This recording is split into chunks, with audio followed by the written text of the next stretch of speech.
Okay, it's a great evening on a Monday. We are here, all of us, to continue in the study of the Word of God. As Apostle Paul speaks to his protege, uh, Brother Timothy, that he has to give himself much attention to the study of the Word so that you'll be able to rightly divide the Word of truth. So we thank God for all of us. We thank God for each one of you that have responded to the call tonight. I want to believe we are going to be studying together and growing together in the knowledge of the Word of God. Without much ado, I'd request that we open our lesson tonight with a word of prayer, and we will request our brother Apostle Dlamini to lead us in a word of prayer. Heavenly Father, thank you for this time. Our God, we worship you, we honor you, King of glory. Even tonight, our God, we pray that you may enlighten our eyes so that we can see the mysteries of Christ revealed unto us.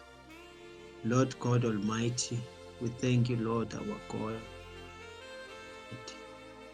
for bringing us, Lord, into the fulfillment of these mysteries of Christ, that now we are no more living in mysteries, but we are living in the revelation of Jesus Christ, the fulfillment of everything. Siyakubonga ke Nkosi nakusihlwa. Continue, our Father, to bring light unto us, our God, and bring understanding, revelation, knowledge, and wisdom that may be imparted unto us as we unlearn and relearn Christ Jesus. We worship you, we honor you, we salute you, our God and our Father. Lord God Almighty, we pray that, Lord, we may not do like the Israelites, because to them the veil had not yet been removed, but unto us, Lord, there is no more veil. We are living in the everlasting kingdom of our God and our Father. We embraced the finished work of Christ. Siyakubonga ke Nkosi, continue, our Father, to stretch us more into the realities of Jesus Christ. We worship you, we honor you tonight as we learn in Jesus' mighty name. Lord our God, even our teacher tonight, Lord our Father, lead him to much deeper revelation of the man Christ Jesus.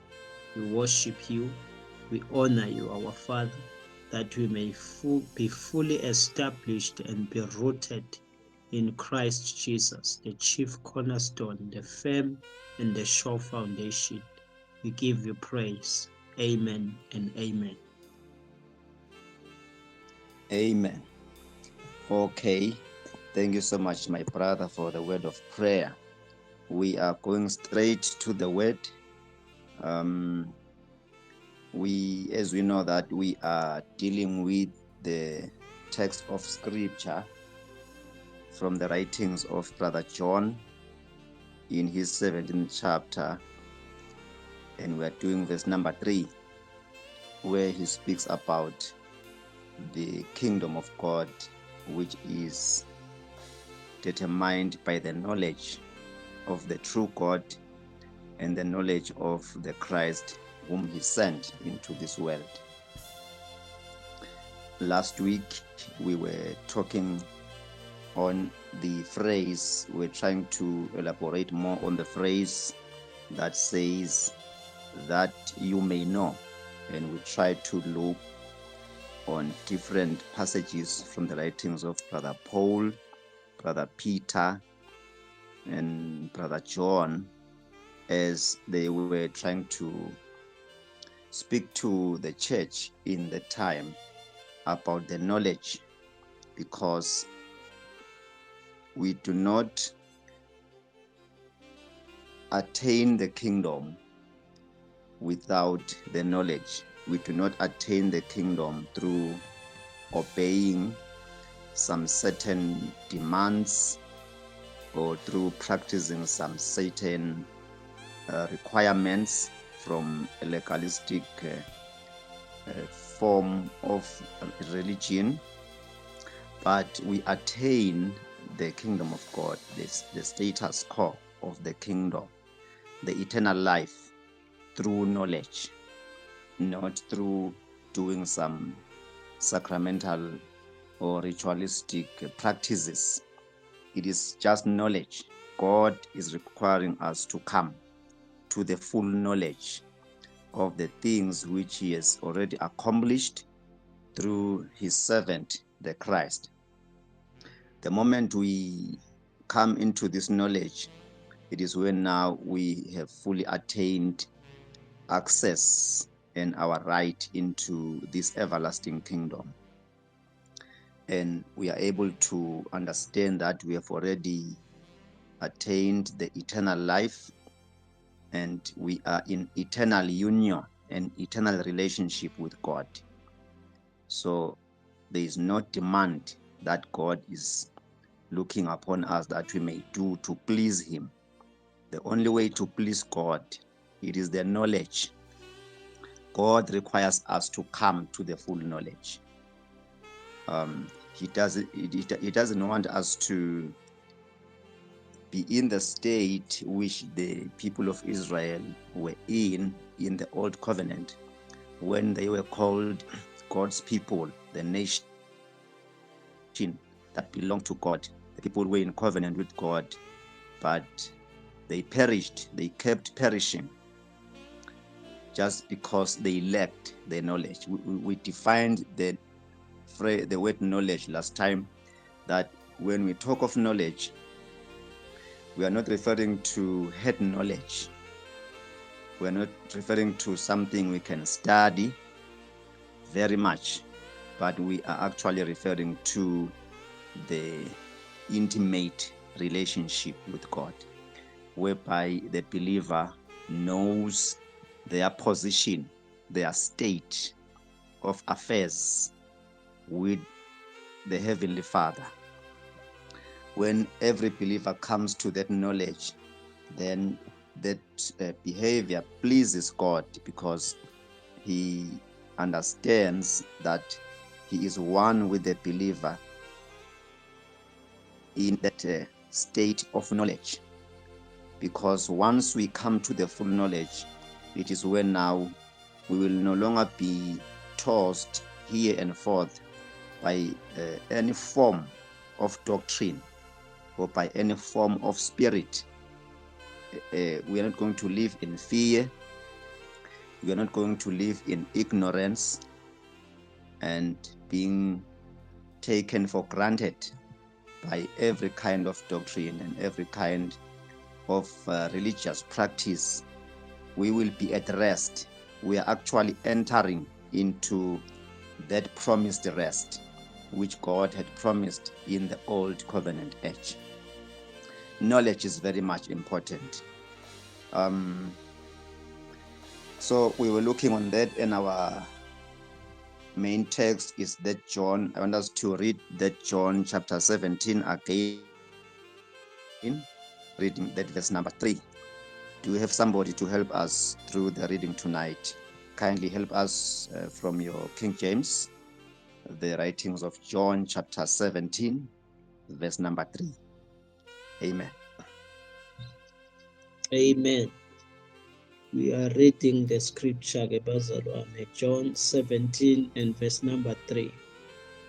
And this is life eternal, that they might know thee, the only true God, and Jesus Christ, whom thou hast sent. Amen. Amen. Thank you, my brother. He says, this is eternal life. meaning that eternal life is present now. It is not a future hope. We are not hoping to enter into eternal life, to possess this eternal life, because our brother calls it it's a present reality. And he says eternal life, it is that they may know, that the people of God may know what? That they may know God, the true God. They may know the Father, who is the true God, and that they may know the Son, whom the Father has sent.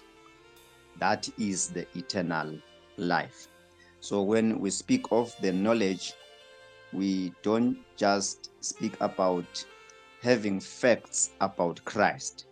We are not talking about having beautiful facts about Christ, but we are talking about having the knowledge that brings you to a close intimacy. It brings you to the oneness. It is the knowledge that when one comes into it, when one possesses that knowledge, they actually come to the understanding that they are one with God now. God is not far away.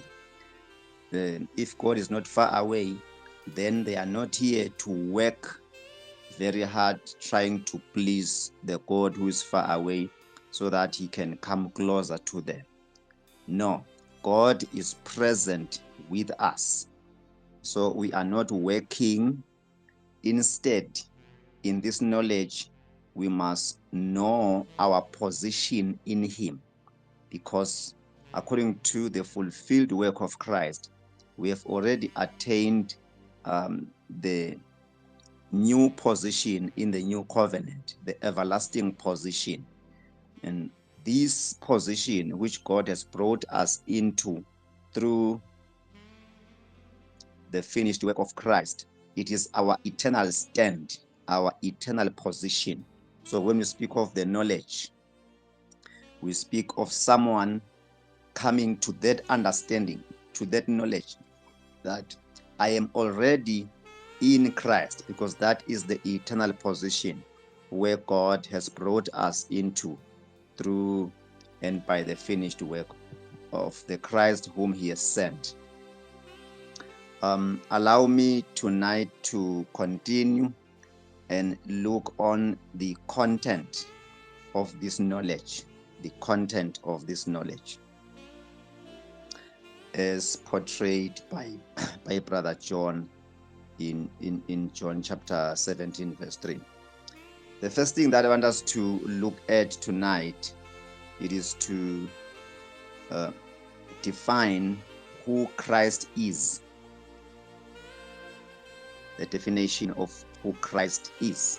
And my brother is going to answer that question by reading from the book of Colossians, chapter 1, and he's going to be reading verse number 26 and 27. Let's go to that verse. Colossians 1, verse 26 and 27. Amen. Colossians 1, verse 26 and 27, it reads thus: Even the mystery which has been hid from ages and from generations, but now is made manifest to his saints, to whom God will make known what is the riches of the glory of this mystery among the Gentiles, which is Christ in you, the hope of glory. Amen. Amen. Thank you, my brother. The riches of the glory. Okay, now we understand that Christ was once a mystery. He was hidden. Throughout the old covenant, this mystery, which was Christ, was hidden. That is why he was being portrayed in shadows, in types, in rituals, in sacraments, portrayed in prophecies, portrayed in promises, because during the time Christ was mysterious, he was a mystery, he was hidden, he was undercover. But then in the new covenant, the mystery which was hidden for ages, it is said to be the Christ in you, the Christ in you. And he continues to say he is the hope of glory.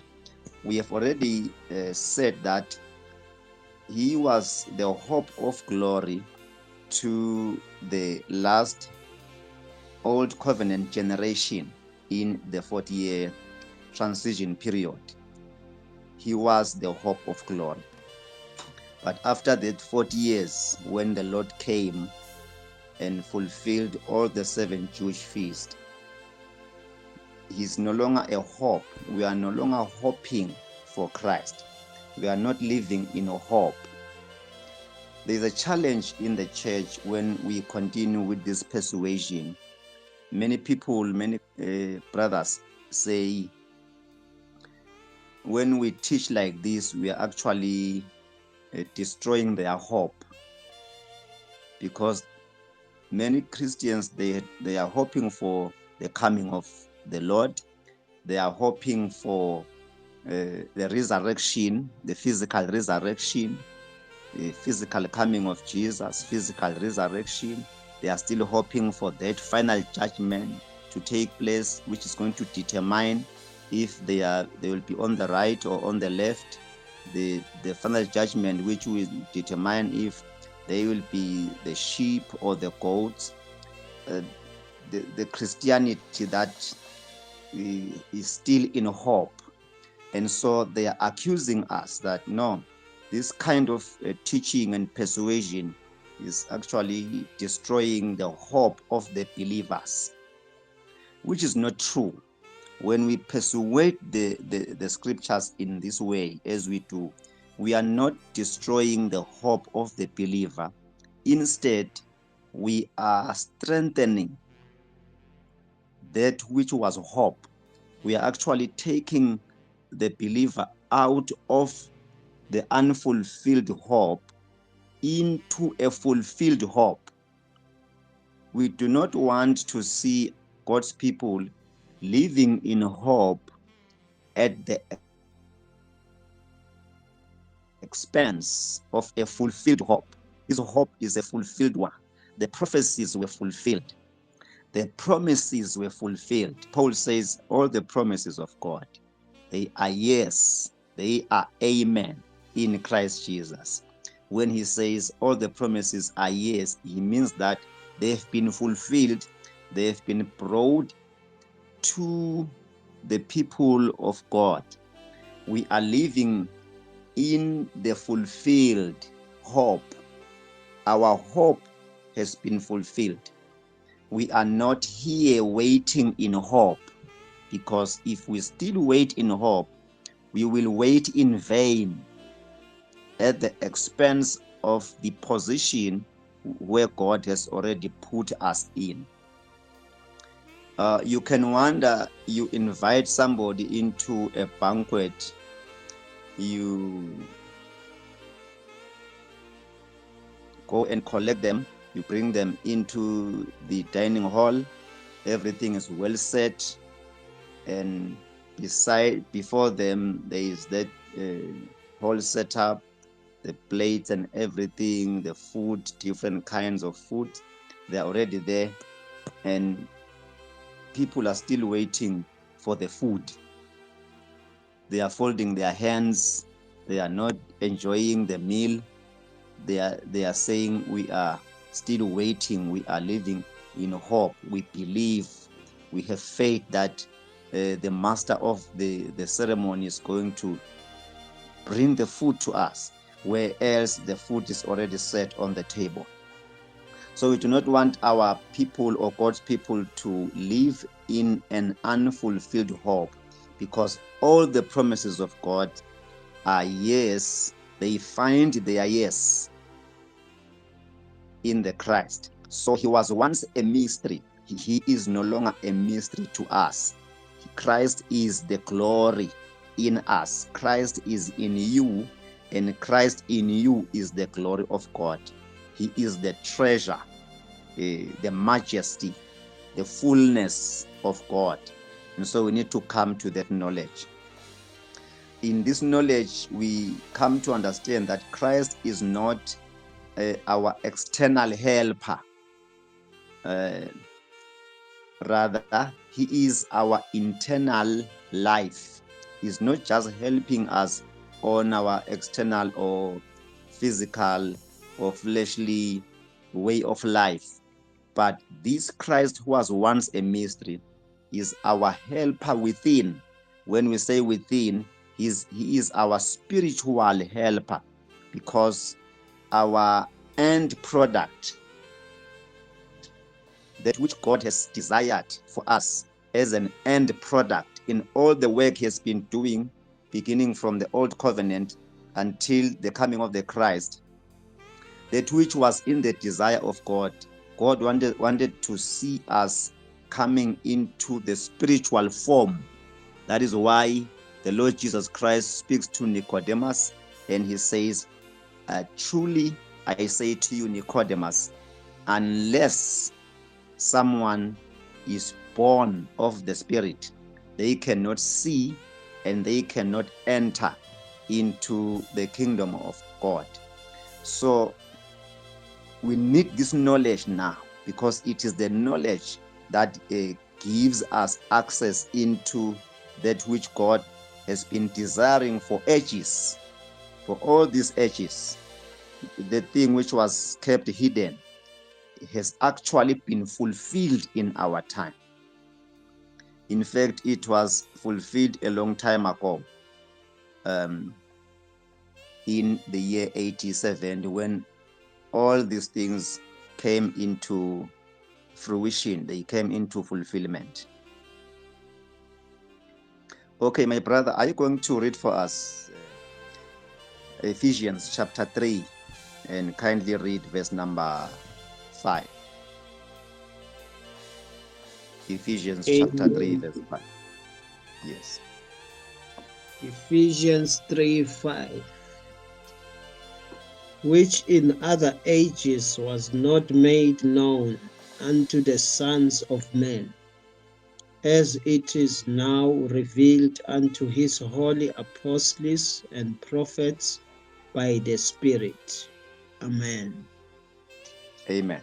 This mystery, which was hidden in the ages of old, now has been revealed.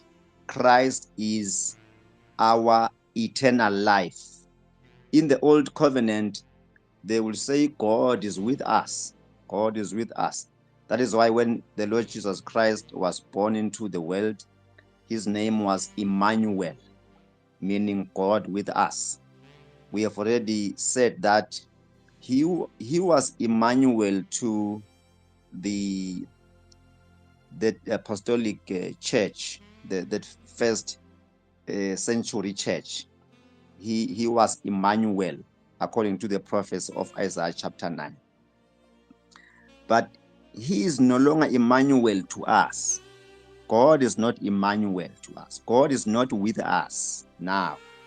In the new covenant, God is in us. When we say God is in us, it's like we are saying God has become one with us. God has become one with the believer. These two entities have become one, and they are inseparable. We can't separate you from God, and we cannot separate God from you. You are intertwined with God.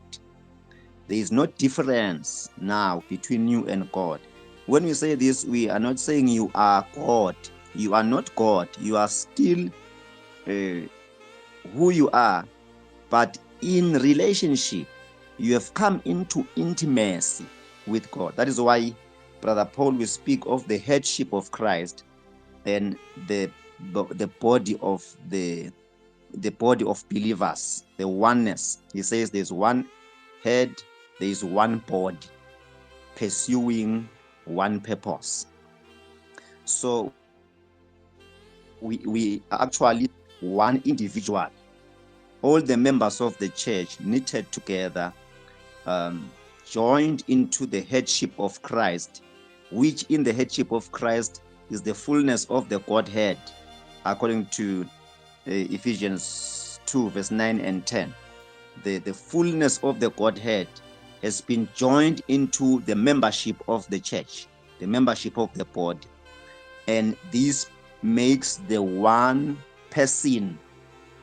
God has become one person with the church. The church has become one person with God. And this is our eternal state. You can't separate this. That is why when we talk about such truths, it is when now you will hear us talking about which is called the eternal security of the salvation, of which some other Christian brothers, they don't concur with that conviction of the eternal security. Our salvation is secured. We are not living in fear. We are not saved now. Maybe somehow along the way we will fall and God will reject us. No, God is not going to reject us. In this union is permanent. This union is eternal. That is why we do not work to get into this union, because it is God who worked and brought us into this union through faith. We came into this union through faith, but we do not continue in faith. After we have come into this union, we drop faith and we take hold. We hold fast to knowledge, because knowledge is greater than faith and knowledge is greater than hope. We are not having faith in God now. We are not hoping in God now, but we know that we are one with God. That is so crucial for the believer to come to come to that understanding, to come into that knowledge. Because if we miss that, we will keep trying to please God. We are not here in this relationship. We are not here to please God. And I wish such a standard, such an understanding can be seen also into our marriage relationships, into our family relationships, whereby you know that you are one with your spouse and there's nothing that is going to separate you. You are one with your kids. There's nothing that is going to separate you. You are one with your parents. There's nothing that is going to separate you. This key knowledge, knowing your position in Christ, and then you begin to disperse it to the other institutions where you are also knitted together. You are knitted to your spouse, you are knitted to your family, you are knitted to those people you are joined to. Know that you are together for life, and there's nothing that can happen outside that union and come and distract your oneness. You are one, you are together for life. That is the reality we have in God through Christ by the Spirit. We are not fearing to backslide. We are not that kind which backslides. We are not here to backslide. We are not here to fall away from the grace. We can't fall away from the grace. We are in the grace, and this grace is the everlasting grace. God loves us.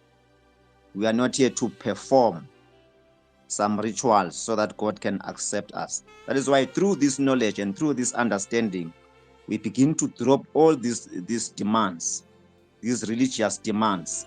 And people are perplexed. People are amazed. Why? What is wrong with these people? It is because of knowledge. Knowledge is greater than performance.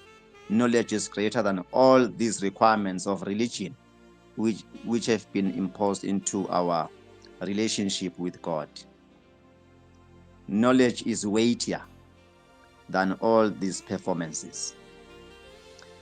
Okay, I want us to look on to answer the question, what did Christ do?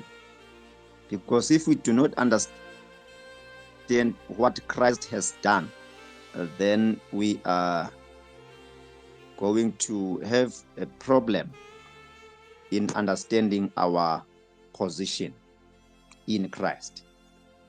My brother is going to help us and read from the writings of Hebrews chapter 9, and he's going to be reading verse number 26. Can we go to read there?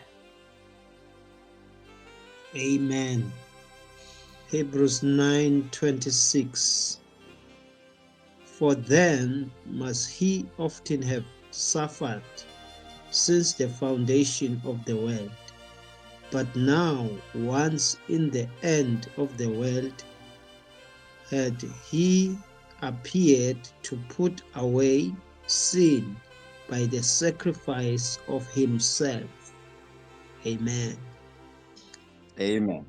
That's beautiful, beautiful text. Now, notice the wording there. Now, not in the future. Now, once, at the end of the ages. You see, when was the end of ages? The end of ages was now, in the time of the writing of Hebrews chapter 9. He says now, once, not twice. This is a once-off work. It's a once-off assignment accomplished by the Lord Christ. Now, once at the end of the ages, Christ has appeared. Notice this, to put away sin. To put away sin. How? By the sacrifice of himself. So your sin has been put away. The sins of the believers, every believer, every child of God, no matter which dispensation they live in, which generation they will live in, the sin of the believer has been put away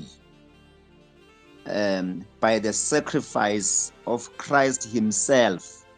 So we are not here to mark time on sin, to check if we are still acceptable before God.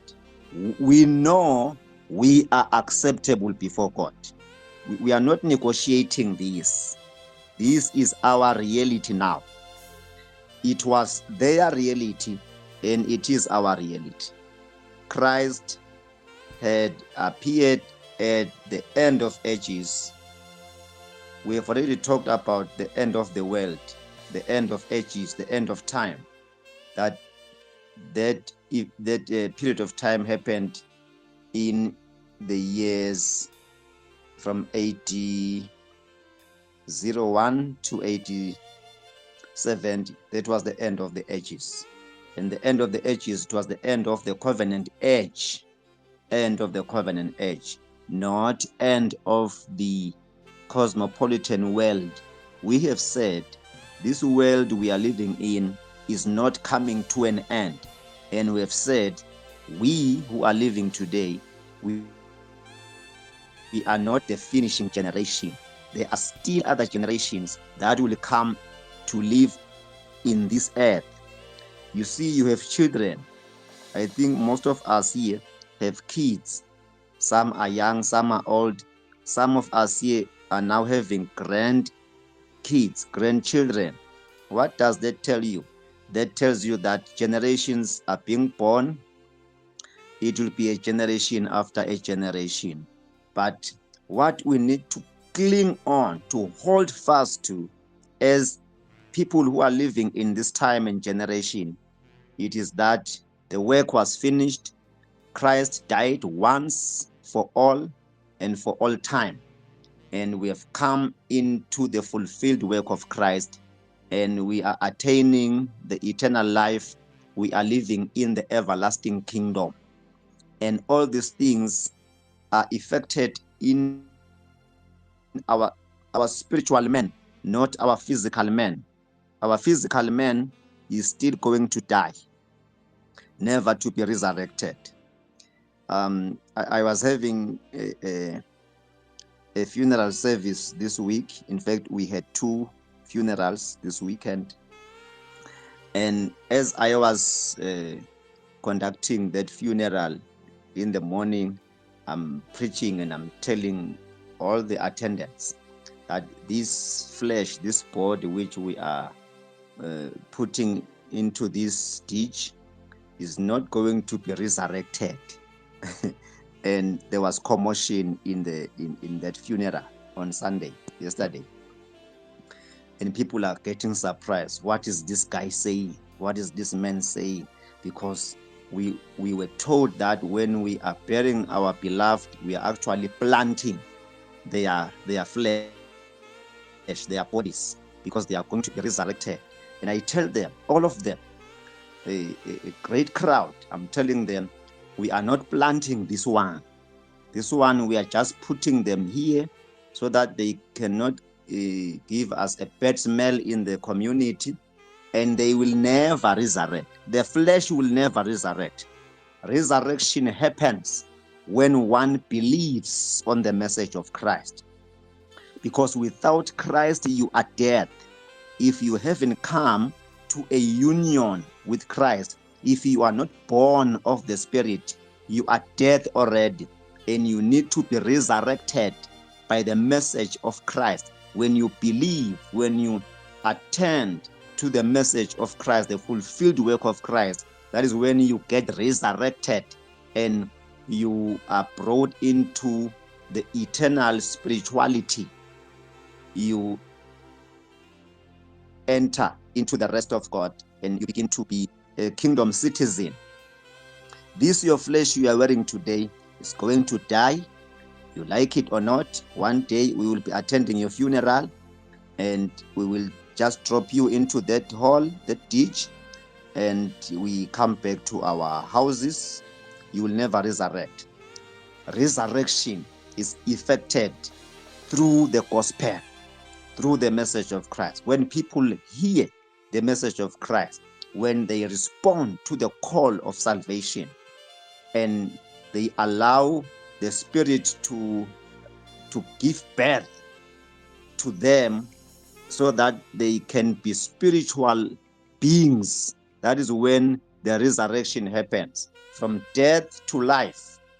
Because if you are without Christ, you are dead in your sin. Amen. Okay, my brother, let's continue with Romans chapter 6, and you are going to be reading verse 6 as well. Romans 6, verse number 6. What Christ has done. Amen. Romans 6 and verse number 6. Knowing this, that our old man is crucified with him, that the body of sin might be destroyed, that henceforth we should not serve sin. Amen. Amen. Yes, the word know still appears there. We know that our old self was crucified with him. Why? So that the body of sin might be brought to nothing, might be brought to an end, might be demolished, the body of sin. The body of sin in this case, in this context, it is the old covenant. I hope by this time you are able to follow through the lines of scripture. We know that our old self was crucified. That is the Mosaic law, the whole legalistic system of the old covenant, their rituals, sacraments, and everything which was demanded on the law. It was crucified during the crucifixion of Christ, meaning that now there are no longer obstacles that will hinder the believer into coming to this union and this intimate oneness with God, because the demands which were supposed to be met were crucified on the cross of Christ. And the body of sin was brought to nothing. The body of sin now is the law and all its demands. We are not under law, we are under grace. When we say we are under grace, we are under the fulfilled work. Under grace, Christ has performed the demands and we come in graciously.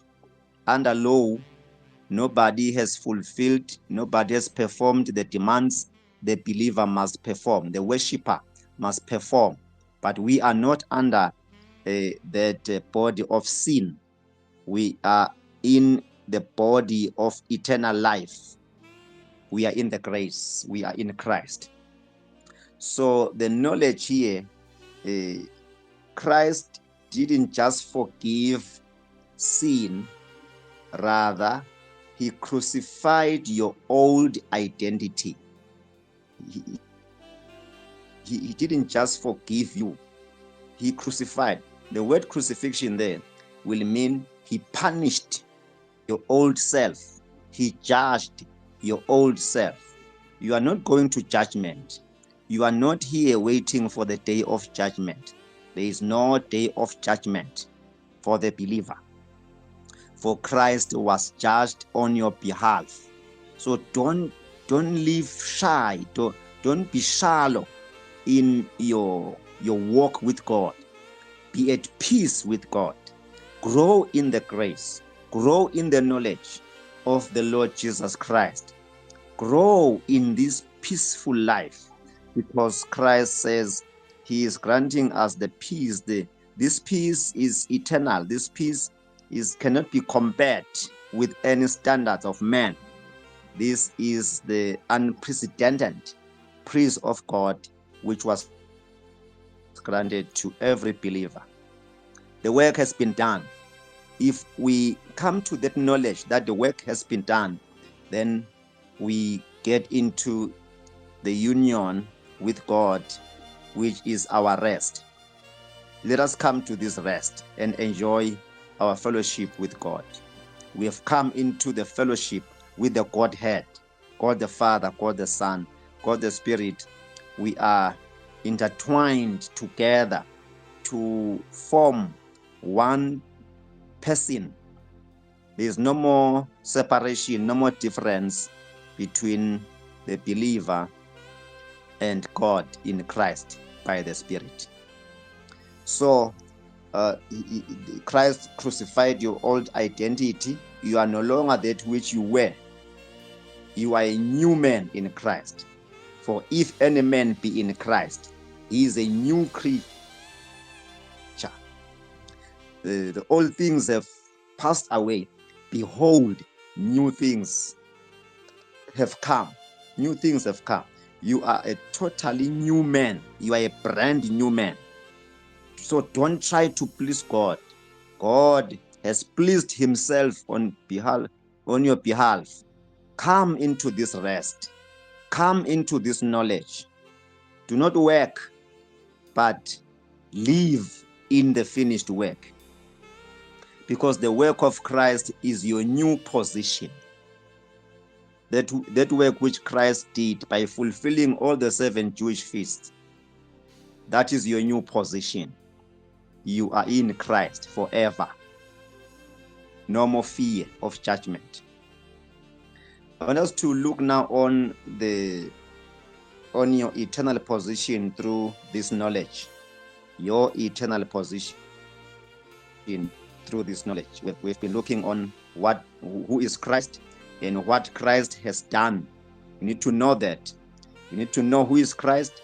They say he was once a mystery, but now the mystery has been brought into the open.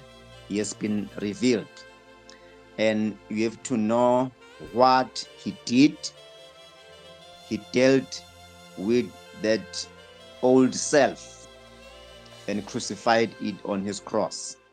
And now, thirdly, I want us to look on your eternal position through this knowledge. My brother, you are here reading Ephesians chapter 2, verse number 6. I hope the brother who asked the question that brought us to this series of coming to the full knowledge is here listening tonight, because the question was based on Ephesians 2, verse 6. I hope that brother is following us. Amen. Amen. Ephesians 2:6, and has raised us up together and made us sit together in heavenly places in Christ Jesus. Amen. Hallelujah. Thank you, my brother. And he has raised us up with him and seated us with him in the heavenly places in Christ Jesus. That is our position in this knowledge. We need to know this. This is the reality now. This is the reality now. You are also going to read for us 1 John chapter 5, verse 20. As you go there to read that Ephesians 2, he says, you are raised up, meaning that he's talking of the resurrection from the dead, meaning that the resurrection from the dead has already taken place, and you are seated with Christ in the heavenly places. Maybe our next topic, we need to talk about the heavenly places. We need to identify what are the heavenly places. That is very much important for us to know, because when the Christian church talks about heaven or heavenly places, they are thinking of a special geographical place somewhere in the sky where they must fly and go up there and enter into a beautiful town, a beautiful city with golden streets, which is something that is not going to happen. Golden streets is just a figure of speech referring to the standard life, that quality of life that the believer is enjoying in Christ. It is in heaven there are no physical streets of gold, but that is only the standard of the life that the believer enjoys in Christ, in the heavenly places. Amen. My brother, are you in 1 John chapter 5, verse number 20? Amen. 1 John 5:20. And we know that the Son of God is come and has given us an understanding that we may know him that is true, and we are in him that is true, even in his Son Jesus Christ. This is the true God and eternal life. Amen. Amen.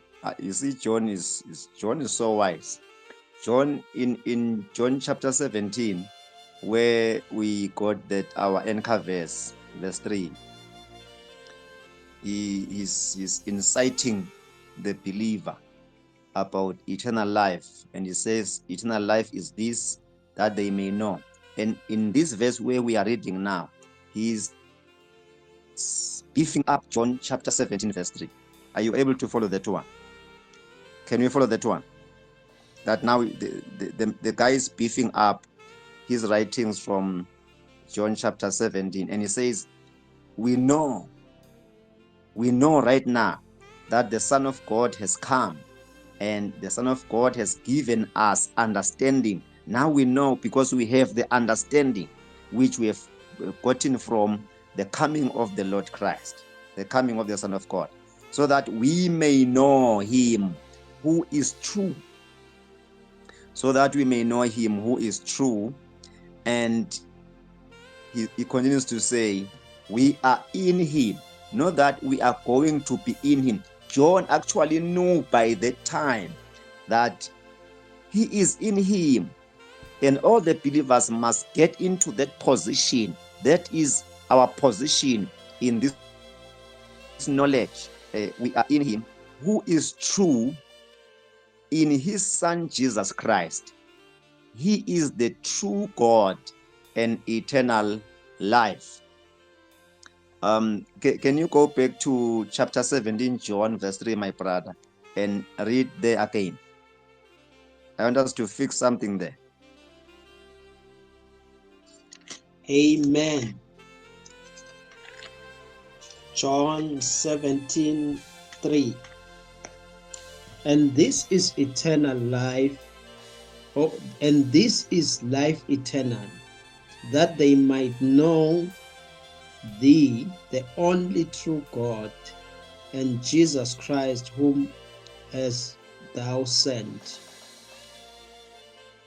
Okay, when we began this series, we said that conjunction word "and" is not found in the original manuscripts. The verse will rather read, that they may know you, the true God, which is Jesus Christ, whom you have sent. Why do we say that? We say that because of 1 John chapter 5, verse 20. Follow this one. He says, and we know that the Son of God has come and has given us understanding, so that we may know him who is true, and we are in him who is true, in his Son Jesus Christ. This Son Jesus Christ is the true God, and he is the eternal life. So you see this eternal life now. Your eternal life is Christ, and your eternal life is affected by your knowledge of Christ. If you still lack knowing Christ, if you are still having some challenges in the knowledge of Christ, you don't have eternal life, because eternal life, it is the level of your knowledge of Christ, knowing who he is, knowing what he has done, and knowing your position in him. Amen. That is very much important for us to take note. Very, very much important. Otherwise, we will still be mark timing on rituals. So the knowledge here, it's your position. You are seated in Christ. You are seated in him. You are seated in the true God. You are not trying. We are not here to do a trying in error. There are no errors. This is a perfect, completed work and state of the believer. In this knowledge, in this position, you do not position yourself, but the knowledge, your knowledge of the Christ, your knowledge of the true God, it is that knowledge that positions you. So that is why, if you lack the knowledge, you are perishing. Salvation now is knowledge. It is not performance. Your knowledge, the level of knowledge that you have acquired through the scriptures, through the fulfilled work of Christ, it is your knowledge that positions you in your position, which is seated in him in the heavenly places. That is an eternal state. It's a finished work. So as you come to this knowledge, you rest. And as you rest, you reign. You know, so that you may rest. You rest so that you may reign. You cannot reign while busy working, while sweating. You can't reign. A king does not work, but a king rests. and the king reigns in rest. He is at peace because the security officers are there to guard them. Everything is well provided for them. No agitation. You are at rest. But before you can reign, you must know. So the equation here, if you are writing down, the equation here, number one, knowledge plus rest equals to reign. It equals to authority. It equals to eternal domain. Knowledge plus rest is your position of reigning, and you reign forever together with Christ. My brother, are you reading from verse 17, the 5th chapter of the book of Romans, so that we can underline that? Romans chapter 5, verse number 17.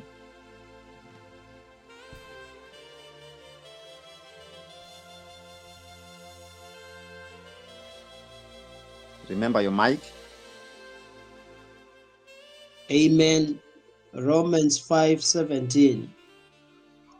For if by one man's offense death reigned by one, much more they which receive abundance of the grace and of the gift of righteousness shall reign in life by one Jesus Christ. Amen. Amen. Thank you, my brother. They all died through one man, that is the first Adam, and they all live and reign through the one man, that is the last Adam, the second man. They reign. We reign in Christ. We don't die. We don't live in fear, but we reign in our Lord, the Christ. I want us also to look on this part now, how we come to this knowledge. How we come to this knowledge. And I don't know about time. Do we still have time to continue?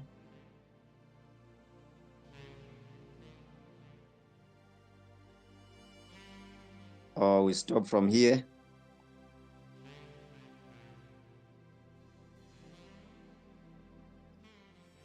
Can we continue? Amen. Amen. Amen. Amen. Yes. So, John chapter 17, verse 3 is not an automatic thing that must happen automatically. Rather, it is relational. This is a relationship. It does not happen automatically, but it happens through the process of relationship. That is why you must be born of the Spirit and then grow. You are born and you grow in the knowledge. You grow in the knowledge. That is the pattern we learn from Scripture. You are born and then you grow in the knowledge. Just like the Lord Jesus Christ, he was born as a child and he grew to be a son. And then when he had grown to be a son, that is when now we see God coming, claiming and saying, "This is my beloved son, in whom I am well pleased." And when he was 12 years in the process of growth, he publicly declares and tells his earthly parents, no, I am about my father's business. The guy was born and the guy was growing in the knowledge of who he is and why he was here. He knew his position. In some passages, you will find him saying, "The words that I speak are the words of my Father. The deeds that I do are the deeds of my Father. I do nothing unless I see my Father doing. I say nothing unless I hear my Father saying." the son who was born, the child who was born, grew into adolescence, he grew into sonship, and he began to know his position. You were not going to shift him. They were not going to crucify him at any time until that ripened time where now he has to offer himself as a sacrifice for many. So we have a challenge as well to grow into this pattern. On our previous lessons, we were looking on the rite of passages from birth until the sonship, when Christ came and the Father prepared a wedding banquet. And we said that wedding banquet, according to Matthew 22, it was the time of the fulfillment of everything, when now Christ and the church was knitted together, was married. Christ got married, because why he gets married is because he had grown, fully grown. And so he has to marry and be a man and have a household, which is the church. Christ has grown. He actually grew in the knowledge.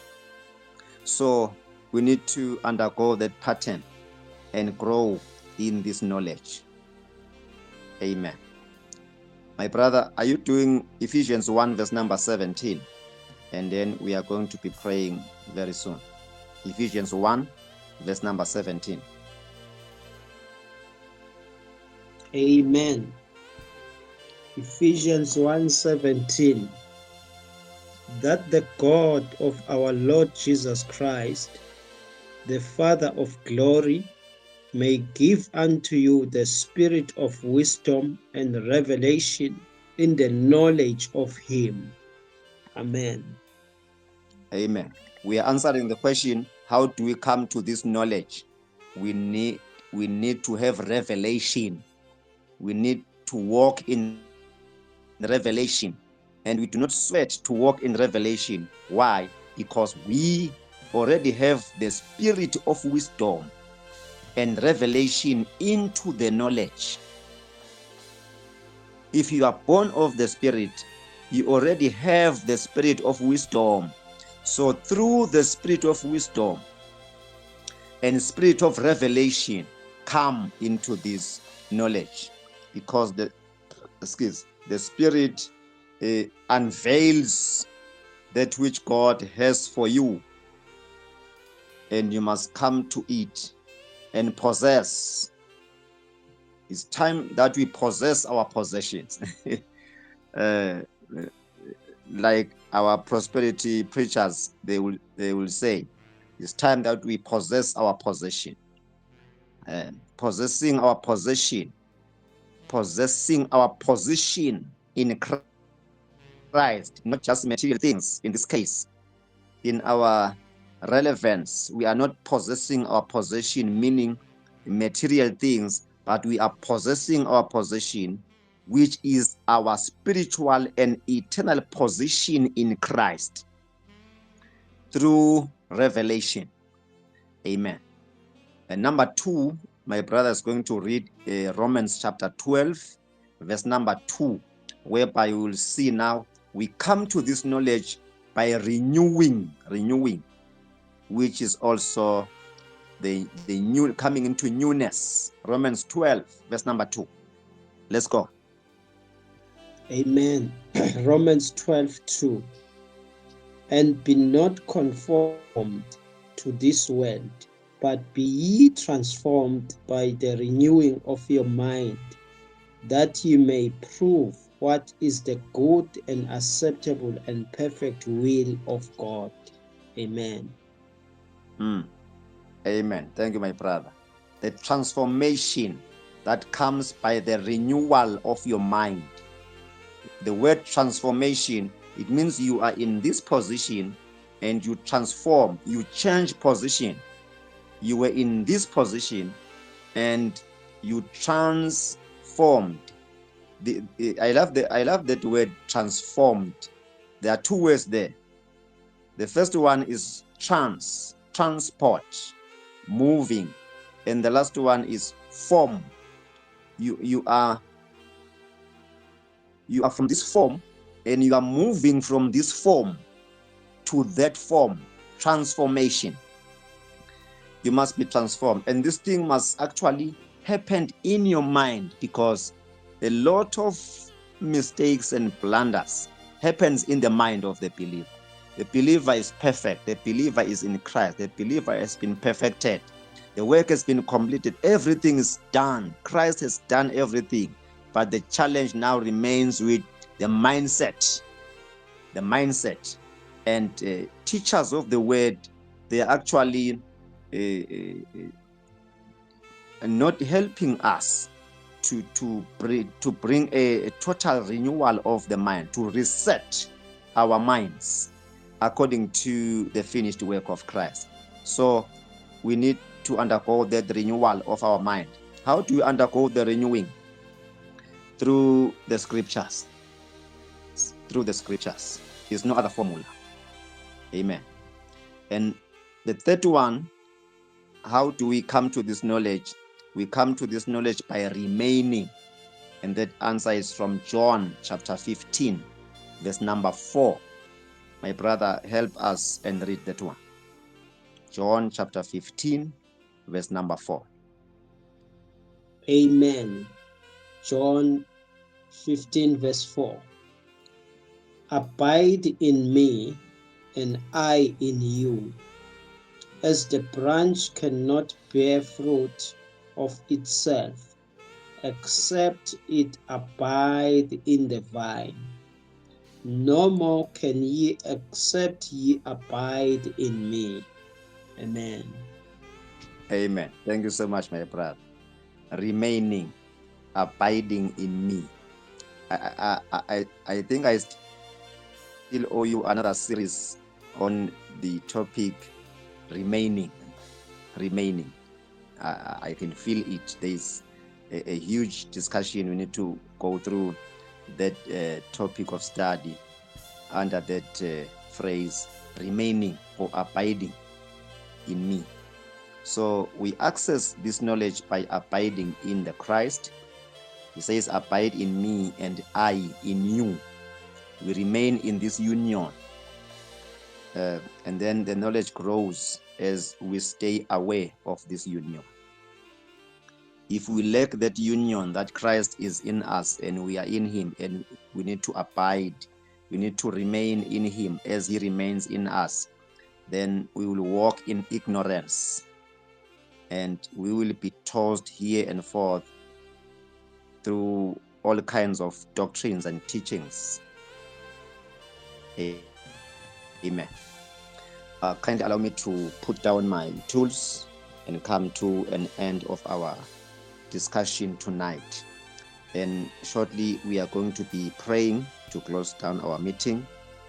But before we pray, maybe you can open some few minutes for questions, for additions, and any concern that may be arising. Let me give the mic to each one of you. Amen. Siyabonga. Hey, solo yakhuluma ngiyalalela. Ngithanda nana i-equation yakho loyishito la uthi khona knowledge plus rest equals to reign. Ngathi noma ngithethe kahle.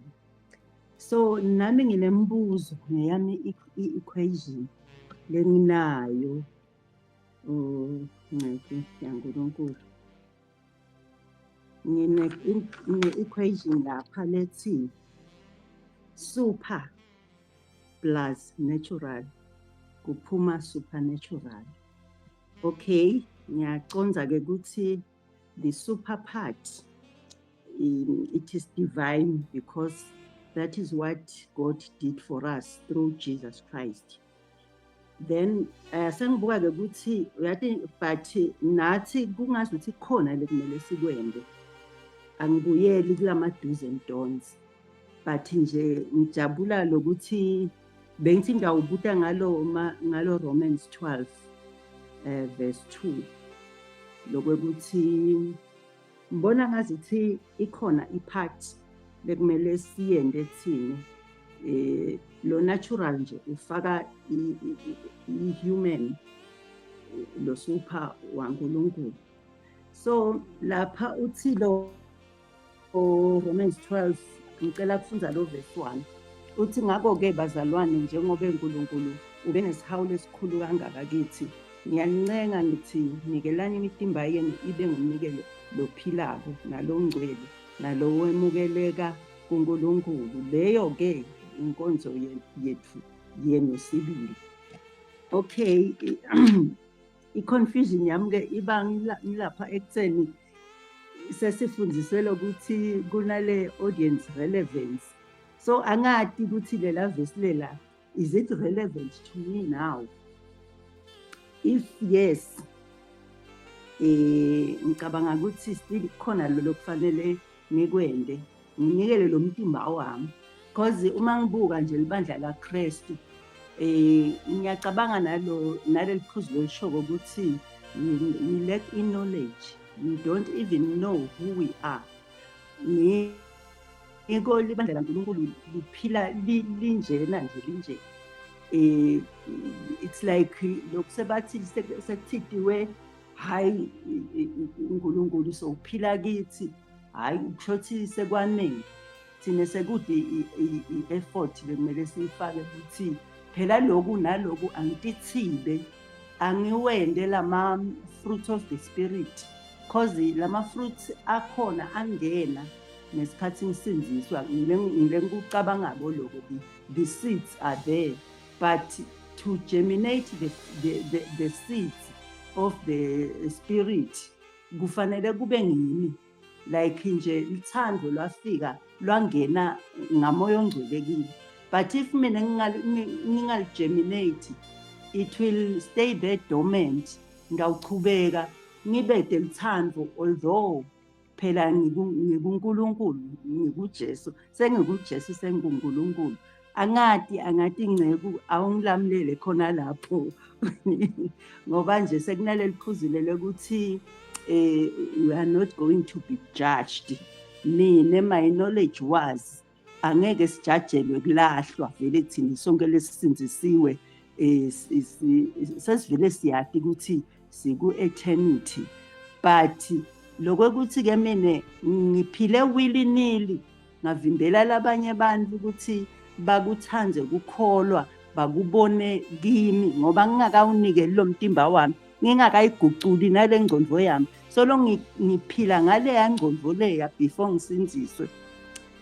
Kusho ukuthi kude mina le ngawuphanishwa ngako yini in terms of ama-crowns ukuthi kuyochamuka umuntu nje lo sinziswe njengami nami ngisinzisiwe nalo muntu lomunye usinzisiwe, but mina ngihlulekile ukuthi nangita imali ngangidengeba yena webile, uyabona kuyochamuka lo muntu ngithi mina ngeba ngoba ngangide uNkulunkulu imali ngangide inyabekisi bese kuchamuka umuntu lo bakanale problem lenjengami yena athi angani mina nami ngangide njengawe, but mina I decided because I knew ukuthi in the kingdom akwebiwa. Angathi mhlawumbe sengimuze ngiyaxolisa abazalwane sisukale ku-mix Nkosi yami ngiyangicolela mhlawumbe lamanye ama-questions ami ataba irrelevant, but I am prepared to unlearn in order to relearn. Thank you. Amen. Thank you, my sister, for that concern. And it is acceptable. You opened your talk by that phrase supernatural, the nature of God.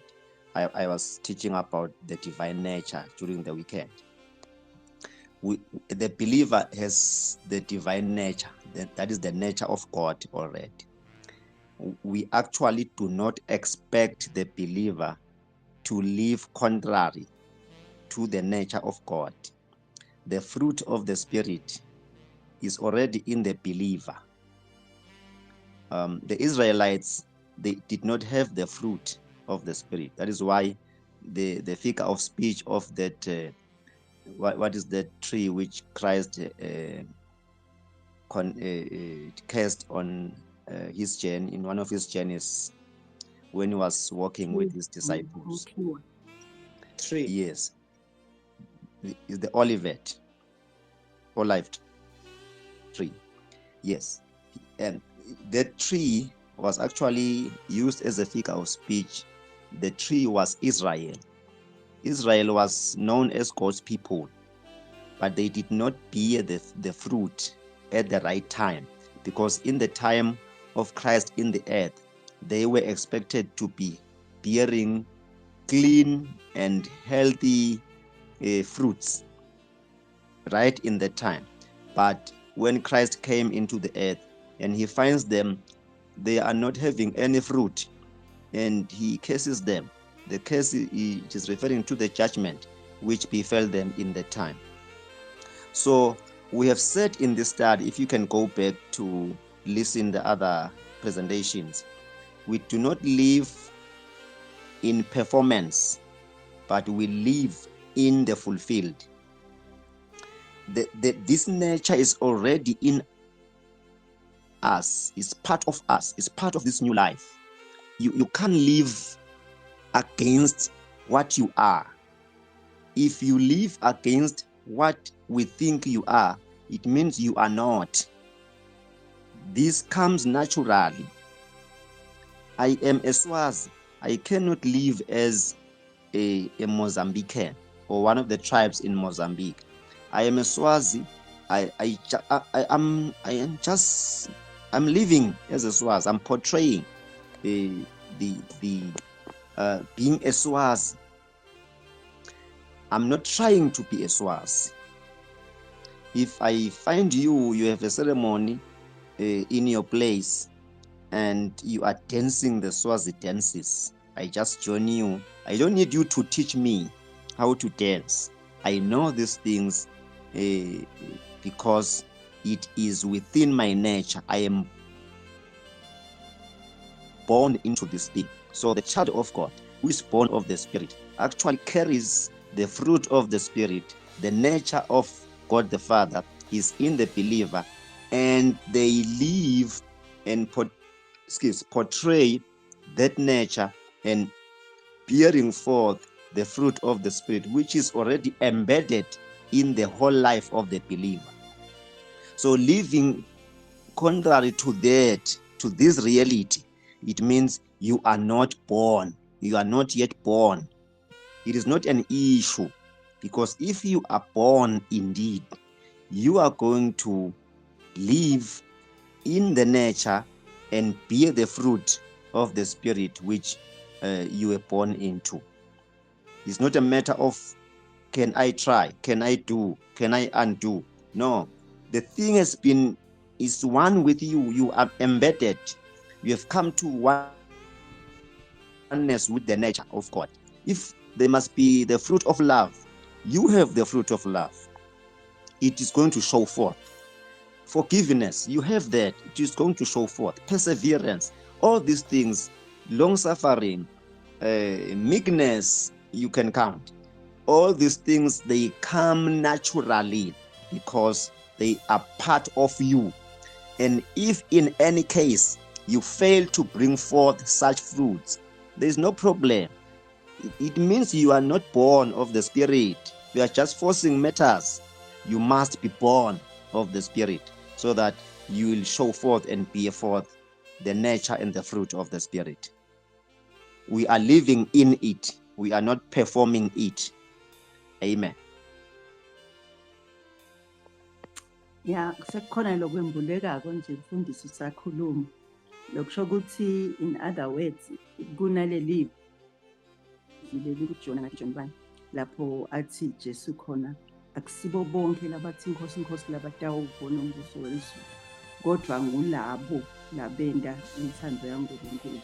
So ngalendlela lokuchaza ngayo kusho ukuthi libandla laNkulunkulu baningi abantu labangakasindiswa lapha ngekhathi, but balapha benda konke bayaperforma baku-praise team benda konke, but iqiniso lithi kusho ukuthi abakasindiswa because they don't have these fruits baphila nje willy-nilly ngisho ukugcoka kwabo nje akusho ukuthi uyati lo muntu una Holy Spirit, because Holy Spirit uyakutshela ngisho ugcoke into lobo ugcokile namhla itolo namhla uthi ugcoka yona athi Holy Spirit no, namhla ungakugcoka. Why? Because uyati ukuthi uyohlangana nebantu labangeke-ke bajabule ngendlela begcoka bese uyakhuluma. Ngiyabonga, ngicabanga ukuthi nguva kahle ukuthi vele uma ngiliswati ngawukuphila ngalo buswati angifoseleli bula kimi. Thank you so much, Prophet. Thank you. Amen. Thank you, my sister. Spirit-driven life. Spirit-driven life.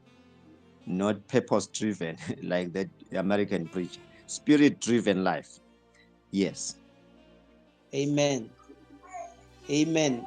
Thank you so much, Prophet. Maybe to add on that, kule issue yamage, because you were trying to teach us on Romans chapter number 12.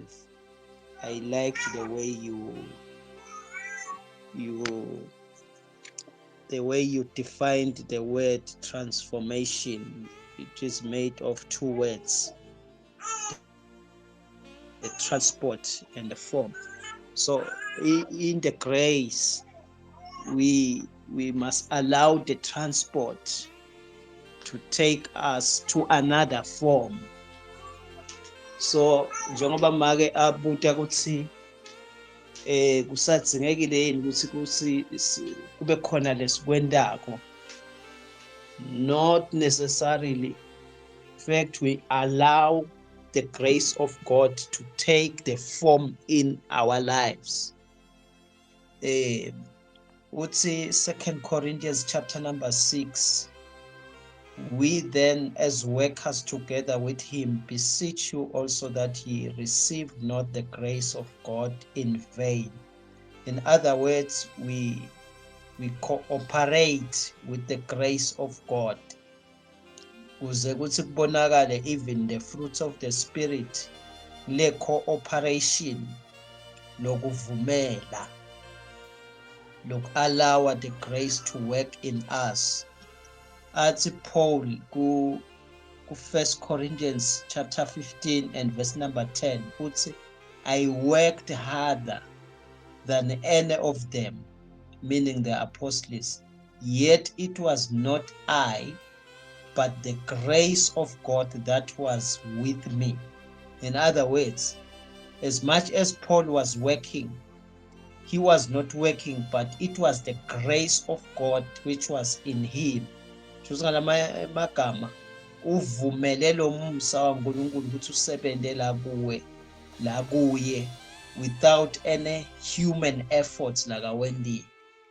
So singathi nje make as new covenant believers, we must allow the grace to do its work in us, other than us being the performers of trying to make means ukuthi sibe right, but asivumele lo musa waNkulunkulu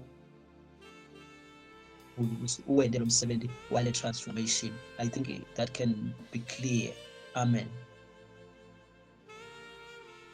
Amen. Thank you so much. To add an icing on that verse we have quoted, Titus chapter 2 verse 11, the grace of God that appeared to all men, and that grace teaches us. It is the work of the grace to teach us, to tell us this is wrong, this is right. Do this, don't do this. The grace is sufficient to help us. The Spirit is sufficient to help us.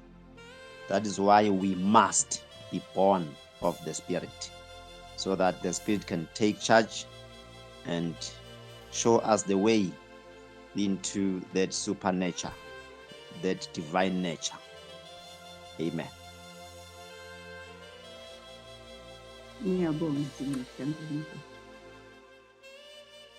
Amen. Okay, because of time, Bazalwane, I'll request that we close our meeting tonight. If there are still other questions looming up, you will kindly forward your question on the chat box on our WhatsApp group.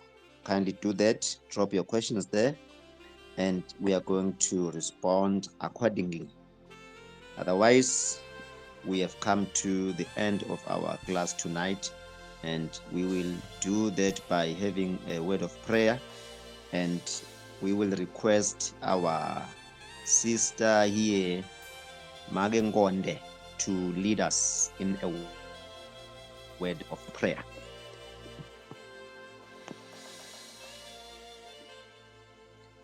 Amen. Bazalwane.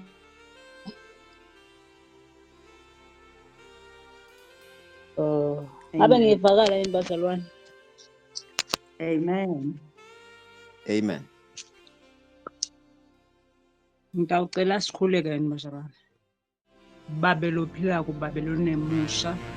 Nalamuhla nisambama egameni likaJesu Kristu waseNazaretha. Siphakamisa livumo siphakamisela sithi ubayethe uNkulunkulu egameni likaJesu Kristu waseNazaretha. uNkulunkulu wethu sibonga sibusiso babe lwasibusisa ngaso. Uthi inkosi besingabusiseka ngalendlela egameni likaJesu Kristu waseNazaretha. Sibonga lithando babe lwasithanda ngalo, nalosithanda ngalo nakulesikhathi nakulamalanga babe. Kube babe bonga selulela babe lwathi lwakho loluphelele egameni likaJesu Kristu waseNazaretha. Qhubeka babe utambule ngabantu bakho, qhubeka Nkosi utambule imihla namalanga egameni likaJesu Kristu waseNazaretha. Siyabonga babe, siyabonga. Siyabonga babe besingasikwa kwesiyethu shito babe vinakho Nkosi wathi amandla ekuphila babe atholakala kuwe. Phila babe kithi, qhubeka uphile Nkosi imihla yokuphila egameni likaJesu Kristu. Amen. Amen. Thank you so much. Blessings. Have a great night and wake up